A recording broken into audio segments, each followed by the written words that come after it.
Bernard Pamelard, je suis candidat aux élections législatives pour la nouvelle Union populaire, écologique et sociale. Derrière, Jean-Luc Mélenchon. Je vis dans la 4e circonscription, c'est celle qui rassemble Le Pilat, Londaine, Saint-Bonnet-le-Château et Saint-Just-à-Rambert. En y circulant depuis plusieurs années, j'ai discrètement écouté les gens parler. Et voici ce que j'ai un peu entendu et noté. La vie devient dure à Saint-Bonnet-le-Château. Je suis en retraite, je touche le minimum, je n'ose pas me plaindre, de toute façon, je n'ai pas le choix. Dans Londaine, la pression est partout, à l'école, au travail, dans le quartier, et je suis fatigué. Dans mon travail au Chambon-Feugerolles, ceux qui prennent les décisions ne nous connaissent pas. On est comme des pions.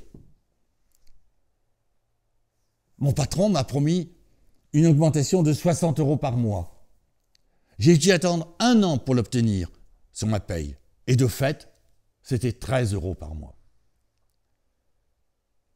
Pour non-paiement de facture EDF, au quartier du Moncel, à la Ricamarie, j'ai eu une coupure de courant. Pour remettre l'électricité, il faut payer 50 € en plus du règlement dû. Ça fait 7 ans, dit un autre, que je suis en CDD à l'hôpital de Firminy. Dans ma boîte, dans Londaine, la convention collective a été dénoncée. Dans 6 mois, il n'y a plus rien.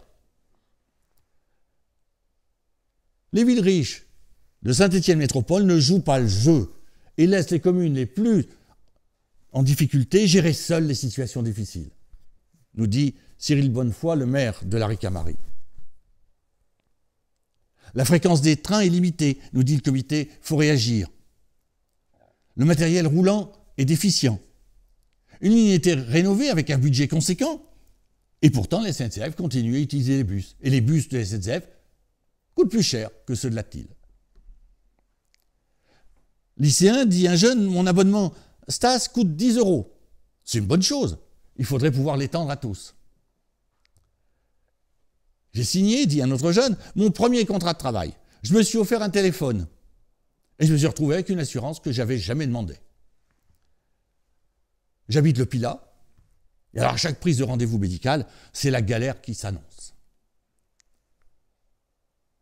Et dans le Forêt, la tarification à l'acte, mise en place au centre hospitalier du Forêt, a conduit à la suppression de 134 lits.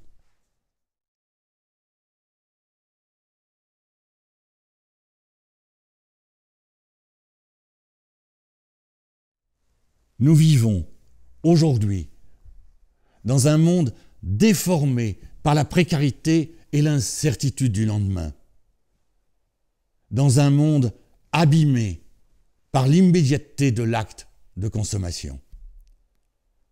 La mer se déchaîne en tempêtes successives, la Loire est malade et se vide, nos sols et pays se fracturent, métropole, zones rurales, quartiers populaires ne se parlent plus.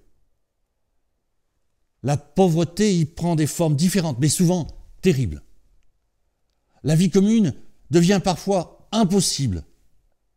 Certains s'en sortent, d'autres trébuchent, d'autres enfin restent sur le bord de la route.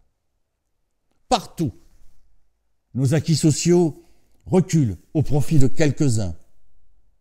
Au travail, dans la vie, le bougisme devient la règle obligatoire, même si c'est un non-sens et conduit à la folie. À la complexité du monde, notre société répond par la pensée unique et simultanément s'engouffre avec force dans la technicité de la procédure. L'obsession de procédure, de démarche qualité, oubliant la finalité, tue la République. Le questionnaire d'évaluation se substitue au bulletin de vote. Le citoyen ne comprend plus, perd sa place, sa légitimité. Le droit devient inaccessible, illisible, et ça conduit tout droit au non-droit. On veut nous voir couchés, soumis, silencieux.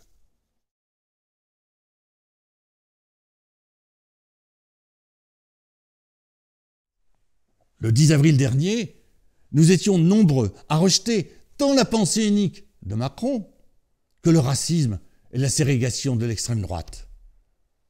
Le 10 avril, avec l'Union populaire, les quartiers populaires des villes et des campagnes ont relevé la tête. Les jeunes se sont mobilisés. Certains ont voté pour la première fois. Voter est redevenu un acte de résistance. Le 24 avril, on a bien sûr éliminé et écarté Marine Le Pen. Mais comme le rappelle un syndicaliste, le président ne doit jamais oublier que les Français lui ont donné leur voix, pas leur vote. Aujourd'hui, nous nous rassemblons autour de la nouvelle union populaire, écologique et sociale. Après les accords avec Génération S, Europe Écologie Les Verts, le Parti communiste, le Parti socialiste, et puis aussi avec tous les citoyens qui rejoignent cette dynamique. L'important dans la démarche n'est pas la somme et l'addition de logos. L'important n'est pas de savoir d'où on vient, mais où nous allons ensemble. Avec Jean-Luc Mélenchon, nous réaffirmons que l'acte politique a une valeur. Fini les petites phrases, fini le pouvoir aux experts, fini une Assemblée nationale de godillots. En relevant la tête, nous pourrons réécrire ensemble un nouveau récit collectif.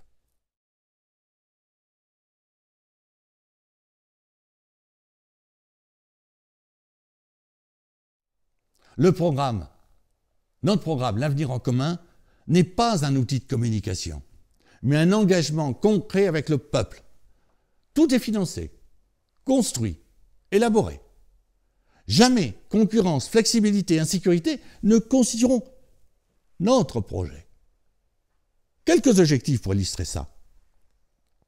Développer le transport ferroviaire, le SMIC à 1 400 €, la retraite à 60 ans, et pour les jeunes, l'allocation autonomie de 1 063 €, le blocage des prix de première nécessité, planification écologique, 6e République, un réel service public de l'eau, pas comme une régie publique, mais qui de fait est privatisée de Saint-Étienne Métropole. Une tarification de l'eau avec les premiers mètres cubes gratuits. La nationalisation d'EDF, d'Engie. Et bien sûr, sur l'Europe, il faudra bousculer les mythes, ceux en particulier du droit à la concurrence, ceux des orientations agricoles.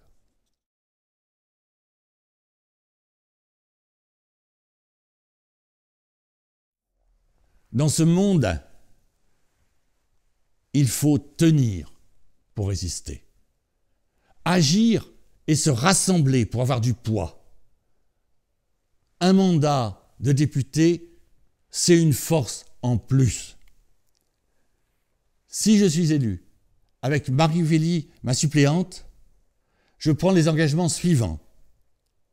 Je ne serai candidat à aucun autre mandat. Au service de toutes les composantes de la nouvelle Union populaire, en soutien à toutes les initiatives dans notre logique écologique et sociale, en soutien sans récupération aucune, et tant pis si, avec tout ça, je passe pour un râleur, un emmerdeur, un empêcheur de tourner en rond. Le 10 avril, nous avons pu relever la tête. Ensemble, le 12 et 19 juin, nous pouvons gagner. Ah, Mélenchon, Premier ministre, ça fait peur à certains. Ils paniquent, les radios s'affolent. Et pourtant, c'est un objectif qui redonne du sens au vote des législatives.